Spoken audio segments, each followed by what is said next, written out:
시간을 말하는 두 가지 용어가 있는데 인간의 유한한 시간을 나타내는 크로노스, 그리고 하나님의 시간을 나타내는 카이로스입니다.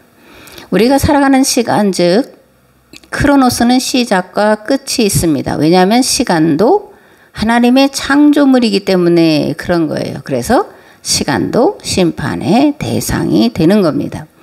인간은 유한한 시간과 하나님의 절대 시간 속에 살아가는 존재예요.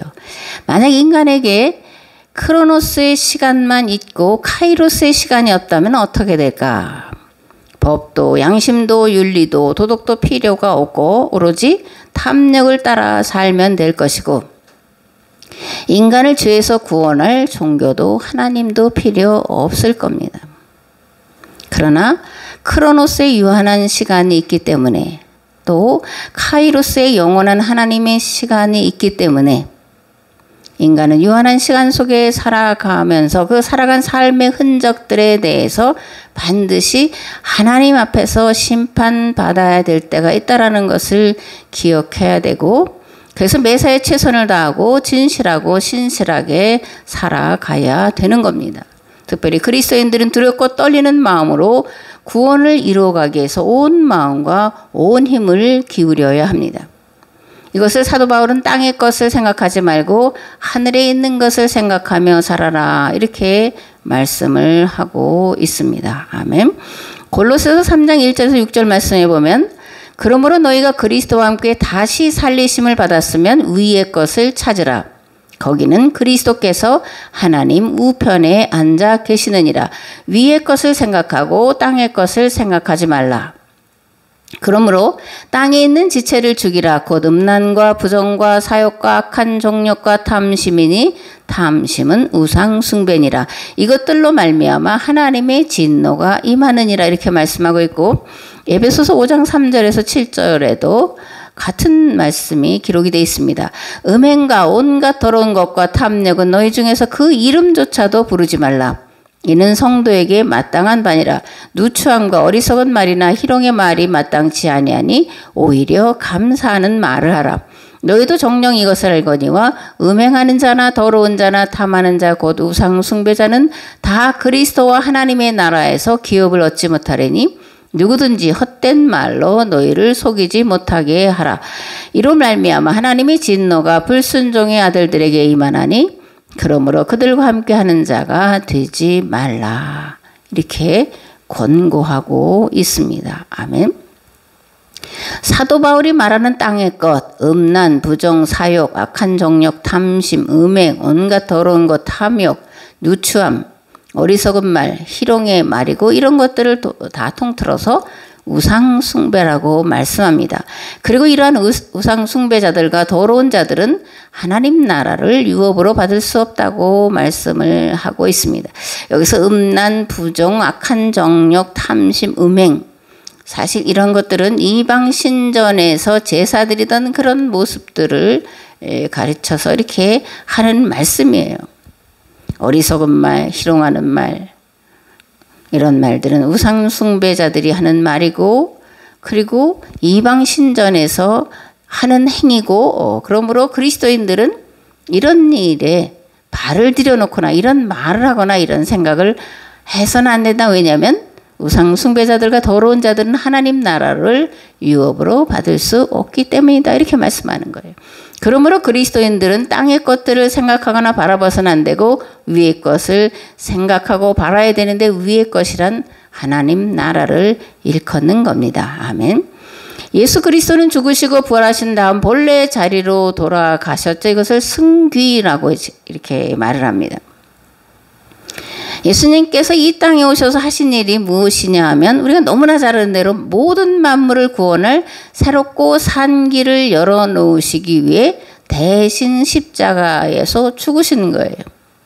그리고 예수님의 이런 죽으심과 부활의 결과 이 땅에 교회가 세워졌는데, 교회는 그리스도의 몸이고 그리스도는 교회의 머리가 되시는 겁니다.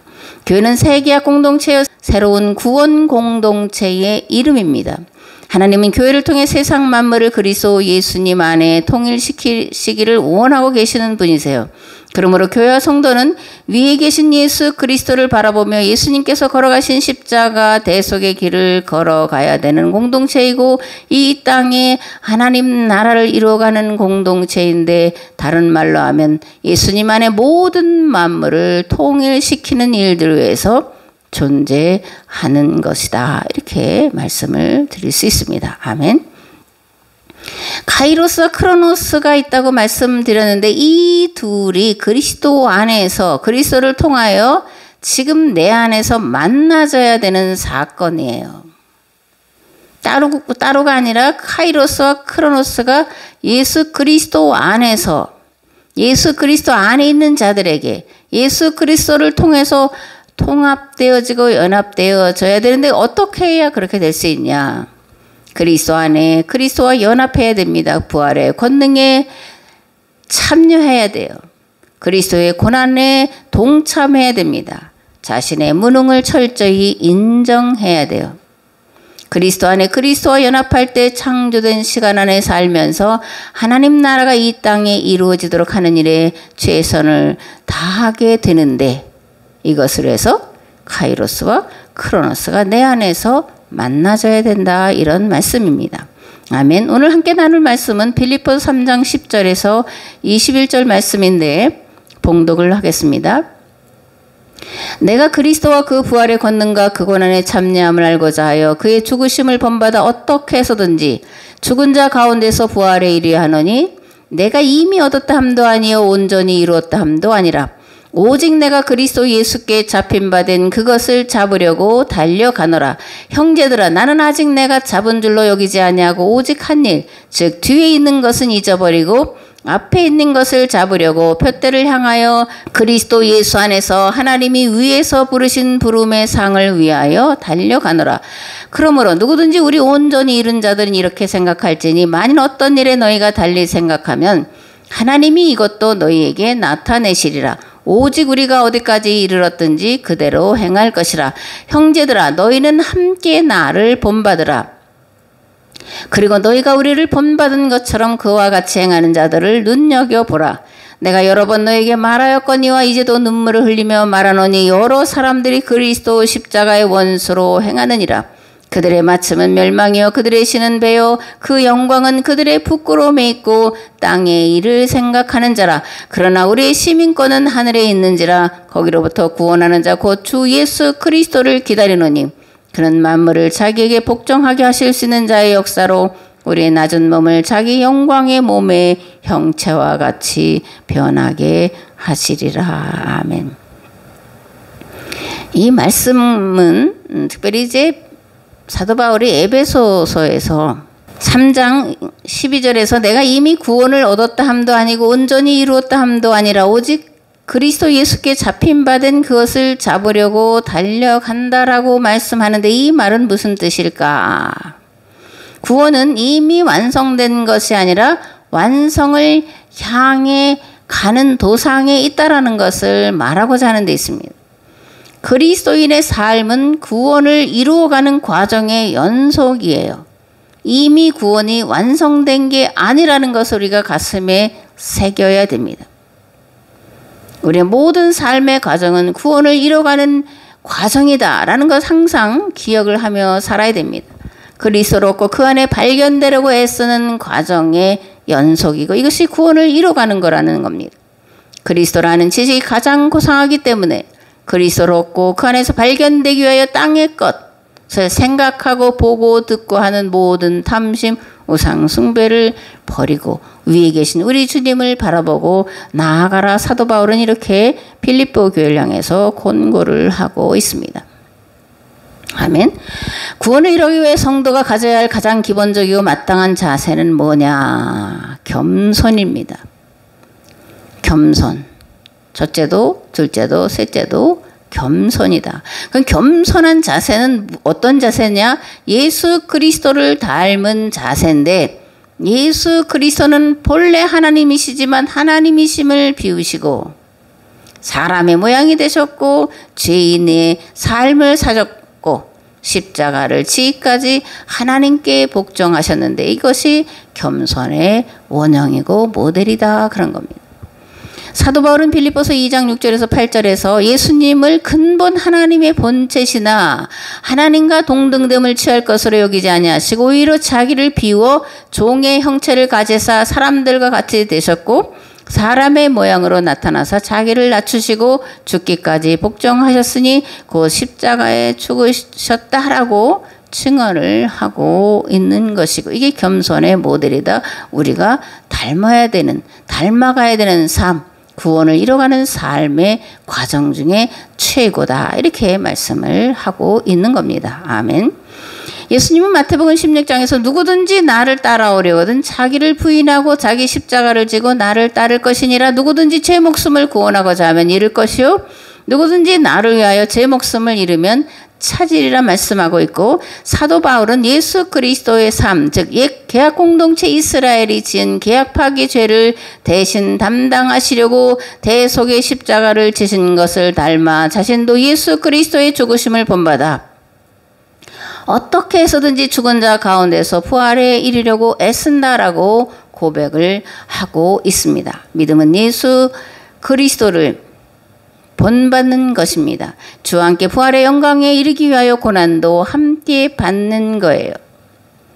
고난을 함께 받으면 그리스도와 함께 영광에 참여할 수 있다는 것을 믿는 겁니다.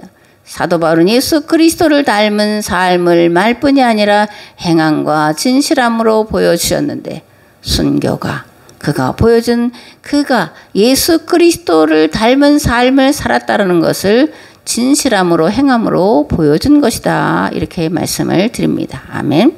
고린도전서 15장에서 그래서 사도 바울은 이렇게 말합니다. 형제들아, 내가 그리스도 예수 우리 주 안에서 가진 바 너희에 대한 나의 자랑을 두고 단언하노니 나는 날마다 죽노라. 아멘. 죽은 자가 부활에 이르는 것입니다. 죽지 않으면 부활에 이를 수 없습니다. 무엇보다 매일 그리스도 예수 안에서 나를 죽이는 일을 훈련하지 않으면 결코 그리스도 예수 안에서 부활에 이를 수 없습니다.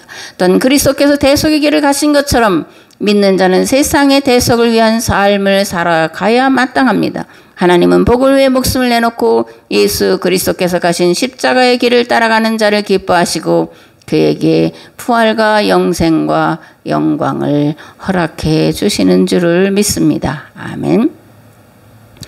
앞에서 성도가 가져야 할 가장 기본적이고 마땅한 자세는 겸손이라고 말씀을 드렸는데, 지금 빌립보서를 쓰고 있는 사도 바울은 복음을 증거하다가 로마 감옥에 갇힌 상태예요. 디모데 후서는 사도 바울이 가장 나중에 쓴 서신서 중에 하나인데, 여기서 이렇게 이제 고백을 합니다. 나는 선한 싸움을 싸우고 나의 달려갈 길을 마치고 믿음을 지켰다. 그럼에도 부활에 온전히 이루었다라고 말하지 않습니다. 도리어 지금까지 복음을 위해 고난받고 수고하고 희생한 것은 다 잊어버리고 앞에 있는 것, 즉 부활과 영생을 얻기 위해 다름질할 뿐이다. 이렇게 고백을 하고 있습니다. 구원은 이미 따놓은 당상이 아니라는 겁니다. 구원은 이루어 가는 것이다. 성도의 삶은 구원을 이루어가는 과정의 연속이다. 이런 말씀입니다. 아멘. 그러므로 우리가 초점을 맞춰야 할 것은 뒤에 있는 일, 내가 과거 했던 일이 아니라 앞에 있는 거에 오늘 내가 어떤 일을 하느냐가 중요한 겁니다. 과거에 내가 한 일이 아니라 지금 나와 하나님의 관계가 온전한지를 끊임없이 점검하는 일이에요. 잘 익은 벼가 고개를 숙이듯 더욱더 겸손에 이르기를 연습해야 한다라는 겁니다. 사도 바울은 그리스도인을 잡아가두고 죽이려는 목적으로 다메섹으로 가다가 부활하신 예수 그리스도를 만나고 예수 그리스도에게 붙잡혀 산 자였는데, 그것을 표대 부르심의 상을 향하여 나아간다라고 이제 표현을 하고 있습니다. 성도의 삶이란 성경에 기록된 신앙의 선진들을 오늘 내 안에서 재현하는 과정이에요. 아브라함이 오늘 내 안에서 경험되어야 하고, 사도 바울이 오늘 내 안에서 경험되어야 하고, 최종적으로 예수 그리스도 안에서 발견되기 위하여 애쓰고 헌신하고 수고하는 삶의 과정이어야 합니다. 왜냐하면 믿음의 세계는 과거나 미래의 일이 아니라 현재적인 사건이어야 하고 반복하지만 구원은 이루어가야 되는 것이고 성도의 삶이란 구원을 이루어가는 과정의 연속에 있기 때문에 그렇다라는 겁니다. 믿음의 세계는 과거가 아니라 현재적인 사건이어야 하기 때문입니다. 아멘. 예수 그리스도를 닮아가는 것을 이제 영성이라고 말하는데 영성의 특징이 뭐냐면 내려감에 있습니다. 자기를 비우고 예수 그리스도로 채우는 데 있고 날마다 자기 십자가를 지고 대속의 길을 가는 삶에 있고 죽음으로 생명에 이르는 길을 기꺼이 기쁨으로 나아가는 데 있습니다. 그리고 이러한 영성의 삶은 세상을 구원하는 하나님의 능력인 줄을 믿습니다. 아멘. 3장 17절에 보면 사도 바울이 빌립보 교회를 향해서 너희는 함께 나를 본받으라. 그리고 너희가 우리를 본받은 것처럼 그와 같이 행하는 자들 눈여겨봐라. 이렇게 이제 놀라운 말씀을 하는데 사도 바울은 어떻게 감히 너희는 나를 본받으라고 말할 수가 있을까? 빌립보서 2장에서 사도 바울은 뭐라고 말하냐면 예수 그리스도를 본받으라 이렇게 말씀하는데 3장에서는 나를 본받으라 이렇게 말씀을 하고 있어요. 또 고린도전서 4장과 11장에도 동일한 말씀이 기록되어 있는데 그러므로 내가 너에게 권하노니 너희는 나를 본받는 자가 되라. 내가 그리스도를 본받는 자가 된 것 같이 너희는 나를 본받는 자가 되라 이렇게 말씀을 하고 있다라는 거예요. 사도 바울은 어떻게 자신을 본받으라고 말할 수 있었을까? 사도 바울이 예수 그리스도를 본받는 자였기 때문입니다. 아멘. 그렇다면 사도 바울이 본받은 예수 그리스도의 모습은 무엇일까? 첫째, 겸손이에요. 만삭되지 못해서 난 자다. 8싹둥이, 7싹둥이 뭐 이렇게 말하잖아요. 만삭이 돼서 나지 못한 자다. 죄인 중에 괴수다. 사도 중에 가장 작은 자다. 이렇게 고백하면서 나의 나된 것은 오직 하나님의 은혜라고 고백을 하고 있습니다. 아멘. 예수님 닮음의 처음과 마지막은 겸손이라고 말씀을 드렸습니다. 예수님은 마태복음 21장에서 나는 마음이 온유하고 겸손하니 나의 멍에를 메고 내게 배우라 이렇게 말씀을 하셨고 예루살렘에 입성하실 때 나귀를 타고 입성을 하셨는데 이것은 선지자를 통해서 하신 말씀을 이루려 하십니다. 이렇게 마태가 이제 스가랴서 9장 9절을 해석을 하고 있습니다. 시온에 따라 크게 기뻐할지어다 예루살렘에 따라 즐거이 부를지어다 보라 내 왕이 내게 임하시나니 그는 공의로우시며 구원을 베푸시며 겸손하여서 나귀를 타시나니 나귀의 작은 것 곧 나귀 새끼니라. 이런 스가랴서 9장 9절을 예수님이 오셔서 완성하신 사건으로 마태가 해석을 하고 있다라는 겁니다. 겸손은 예수님을 닮은 척도고 잣대예요. 예수님은 마구간에서 태어나셨고, 그죠? 예루살렘에 입성하실 때 어린 나귀를 타셨고, 이스라엘 계약 공동체의 계약법을 어긴 죄를 대속하시기 위해 십자가를 치고 가시는 길에서 겸손의 완성을 보여주셨습니다. 그러므로 예수님 닮은 사도 바울을 닮은 것은 세상을 구원하기 위해 대신 대속의 십자가를 지고 가는 성도의 삶이라는 겁니다.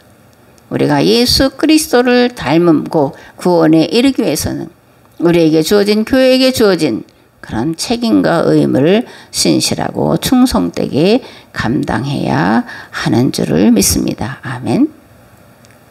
예수님 닮은 삶, 이것을 달리 말하면 잃어버린 하나님의 형상을 회복하는 것이다. 이렇게 말할 수가 있고 온전에 이르는 길이라고 말씀드릴 수 있는데 교회가 추구해야 할 목표 중 한 가지가 온전 그리고 완전에 이르는 거예요. 완전이란 말을 헬라어로는 텔레이오스라고 말하는데 이 말에 담긴 의미는 희생제물의 온전함, 희생제물의 흠없는 완전에 필요한 아무것도 교류하지 않은 등의 다양한 의미가 들어가 있는데 이런 온전, 완전에 이른 길 이것이 예수 그리스도를 닮음이고 사도 바울을 닮음이라는 겁니다. 부모된 자는 혼란하고 암울한 시대의 자녀들에게 그리고 세상을 향해 예수 그리스도를 닮은 나를 닮아라. 사도 바울을 닮은 나를 닮으라고 감히 말할 수 있도록 준비해야 할 줄을 믿습니다. 아멘. 둘째로 사도 바울은 예수 그리스도의 복음을 위해서 일생을 바친 자였습니다. 다메섹에서 부활하신 예수님을 만난 이후에 가장 충실한 예수 그리스도의 복음 증거자가 되어서 살았습니다. 이방인의 구원 후에 복음을 증거하다가 동족의 박해와 위협에 수없이 시달렸고 결국은 순교하기에 이르렀습니다. 무엇보다 바울은 평생 빚진 자의 심정으로 살았는데 동족에게 빚진 자로 그리고 이방인에게 빚진 자의 심정으로 살았습니다. 사도 바울은 이방인의 사도로 살았고 이방인의 사도로 불림받은 것을 기뻐했습니다. 그러나 그보다 본질적으로 사도 바울은 동족에게 빚진 자의 심정으로 살았는데 이런 사도 바울의 심정이 서신서 그리고 특별히 로마서에 아주 구구절절히 기록되어 있는 것을 우리가 볼 수가 있습니다. 우리는 그동안 로마서를 교리나 신학적인 측면으로 봐왔고 그리고 가르침을 받았는데 이제는 사도 바울의 동족에 대한 빚진 자의 심정으로 읽어야 되고 이방인에게 복음의 빚진 자의 심정으로 읽어야 이 로마서가 살아있는 말씀으로 나를 새롭게 하는 말씀으로 내가 어떤 삶을 살아야 되고 어떤 마음 자세로 살아야 되고 어떤 기도를 해야 되는지를 바로 깨달아 알게 되리라 그렇게 생각을 합니다. 로마서에서 사도 바울은 이렇게 말합니다. 내가 그리스도 안에서 참말을 하고 거짓말을 아니하노라. 나에게 큰 근심이 있는 것과 마음에 그치지 않는 고통이 있는 것을 내 양심이 성령 안에서 나와 더불어 증언하노니 나의 형제 곧 고륙의 친척을 위하여 내 자신이 저주를 받아 그리스도에게서 끊어질지라도 원하는 바로라. 로마서 11장에도 이렇게 말씀합니다. 내가 이방인이 너에게 말하노라. 내가 이방인의 사도인 만큼 내 직분을 영광스럽게 여기노니 이는 혹 내 고륙을 아무쪼록 시기하게 하여 그들 중에서 얼마를 구원하려 함이라. 사도행전 28장에 보면 사도 바울은 로마의 셋집의 죄수의 몸으로 묶여 있으면서 동족들을 초청하여 아침부터 저녁까지 하나님 나라를 증언하고 모세의 율법과 선지자의 말을 가지고 예수님에 대해서 권하고 있습니다. 왜 이렇게 했을까? 동족을 구원하기 위한 간절하고 절박한 마음에서 끝까지 동족을 포기할 수 없는 그런 마음 때문에 율법과 선지자가 선포한 그 말씀을 가지고 예수 그리스도를 증언을 하고 있는 바울의 그런 안타까움, 절박함, 동족을 향한 간절한 마음을 읽어낼 수가 있습니다. 아멘. 사도 바울은 예수님의 십자가의 길을 따르고자 평생을 바쳤던 사람이에요. 예수님께서 십자가에서 죽으심으로 말미암아 만물이 구원받을 새롭고 산 길이 열린 것처럼 만민이 복음을 듣고 구원에 이르기를 바라는 절박함과 간절한 마음으로 예수님을 따라 십자가를 지는 삶을 산 자였습니다. 그럼에도 사도 바울 자신의 힘으로 된 것이 아니라 오직 도우시는 하나님의 은혜로만 가능한 일이었음을 고백하는데 이는 사도 바울이 예수 그리스도를 닮은 자 곧 겸손한 자였기 때문에 가능한 일이었습니다. 그러나 내가 나 된 것은 하나님의 은혜로 된 것이니 내게 주신 그의 은혜가 헛되지 아니하여 내가 모든 사도보다 더 많이 수고하였으나 내가 한 것이 아니요 오직 나와 함께 하신 하나님의 은혜입니다. 아멘. 지금까지 교회가 본받아야 될 또 성도가 본받아야 될 삶의 자세, 신앙의 자세, 삶의 태도에 대해서 말씀을 드렸는데 이제는 교회가 본받지 말아야 할 것에 대해서 말씀을 드리겠습니다. 교회가 본받지 말아야 될 것, 배를 신으로 삼는 것, 땅의 일을 생각하는 건데 사도 바울은 이러한 자들을 일컬어서 그리스도 십자가의 원수로 행한다 이렇게 말씀합니다. 그러면 그리스도 십자가의 원수로 행하는 부류, 배를 신으로 삼는 자, 땅의 일을 생각하는 자 누구를 지칭하는 것일까라는 건데 첫 번째는 유대인들을 말합니다. 유대인들은 유대교 율법 조항을 문자대로 지키면 의에 이르고 구원에 이른다는 자기의, 즉 공로주의에 빠져 있었습니다. 그래서 사도 바울은 이들에 대해서 땅의 일을 생각하고 자기의 배를 신으로 삼는 자다 이렇게 말씀을 하고 있고 그리스도 십자가의 원수로 행한다라고 말씀을 하고 있는 거예요. 두 번째로 율법 무용론자 또는 도덕 폐기론자들을 말하는데 이들은 예수 그리스도의 구속의 은혜와 그리스도인의 자유를 왜곡하여 율법의 모든 금지 조항을 부정하는 자들이었습니다. 이러한 자들 중에 있는 자들 대표가 영지주의자들인데 영지주의는 헬라 철학에 뿌리를 두고 있어요. 영육 이원론에 뿌리를 두는데 이 뿌리에서 두 가지가 나옵니다. 하나는 금욕주의고 하나는 쾌락주의예요. 금욕주의자들은 영혼은 거룩하고 육은 더럽고 죄된 것이기 때문에 더러운 육을 제어하기 위해서 철저히 금욕을 해야 한다 이렇게 주장을 한 자들이고 반대로 쾌락주의자들은 육체가 아니라 영이 구원받는 것이기 때문에 육체의 어떤 행위도 용납할 수 있다라고 말을 했고 주장을 해서 이들을 도덕 폐기론자들이다 이렇게 이제 말하는 거예요. 이들은 어차피 육체는 더럽고 죄가 충만한 존재이기 때문에 죽고 썩어질 것이고 그래서 경건할 필요가 없다. 네 마음대로 살아라.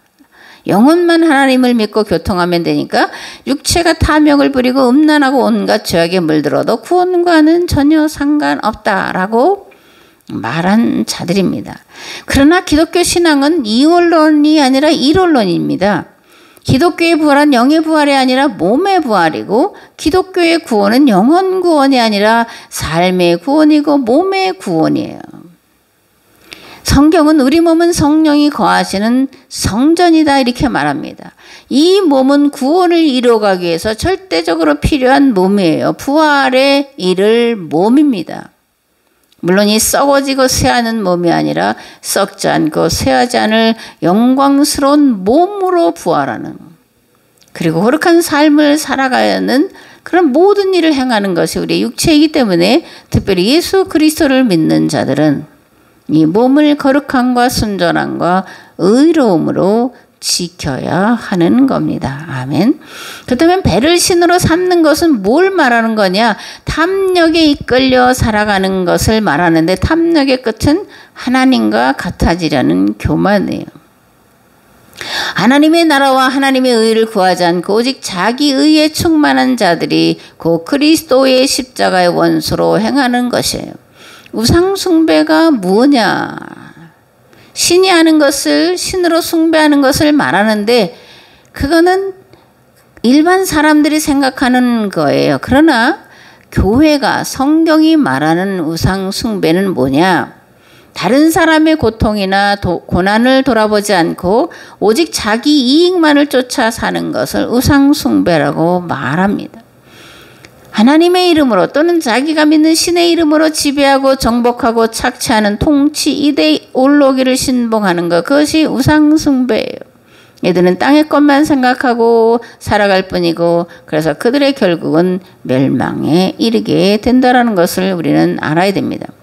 마지막으로 사도 바울은 예수 그리스도를 믿는 자들의 시민권은 하늘에 있다 이렇게 말합니다. 비록 지금은 땅에 살고 있지만 하늘의 시민권을 가진 자들이므로 하늘의 시민답게 합당한 삶을 살아야 된다 이렇게 빌립보 교회 성도들에게 말하는 거예요. 하늘의 시민권자답게 사는 것이 무엇이냐? 겸손한 겁니다. 다른 사람을 높이는 거예요. 다른 사람을 인정을 해주는 겁니다. 무엇보다 세상을 구원할 구원 공동체로서 사명과 책임을 충성되이 감당하는 것 이것이 하늘의 시민권을 가진 자들이 보여야 될 그리고 살아야 될 마땅한 삶의 자세다 이렇게 말씀을 하고 있는 겁니다. 아멘. 오늘 우리도 마찬가지입니다. 비록 지금 땅에 살고 있지만 하나님 나라의 시민이고 하나님의 통치를 받는 자들이에요. 그러므로 하늘의 시민권자답게 하나님의 말씀을 지켜 행하는 삶을 살아야 됩니다. 구원받았다고는 권리나 특권을 자랑하거나 주장하는 것이 아니라 구원을 이루어가야 될 존재라는 것을 생각하고 두렵고 떨림으로 구원을 이루어가는 삶을 살아야 되고 또 교회와 성도에게 주어진 책임과 의무를 감당하기 위해 온 힘을 기울이는 삶을 살아야 한다라는 거예요. 이러한 삶이 곧 죽음으로 사는 삶이고 섬김으로 섬김받는 삶이고 낮아짐으로 높아지는 삶이고 곧 십자가의 영성이요 예수 닮음의 삶인 줄을 믿습니다. 아멘. 이제는 길과 진리와 생명 되신 예수 그리스도의 은혜와 아버지 하나님의 극진한 사랑하심과 성령님의 감화 감동 교통 역사하심이 말씀을 듣고 예수 그리스도를 닮기를 결단하고 돌아가는 삶의 자리 위에 가정과 직장과 이 나라 이 민족 위에 그리고 11조를 드리는 가정과 자녀 위에 이제로부터 영원토록 함께 하옵시기를 간절히 축원하옵나이다. 아멘.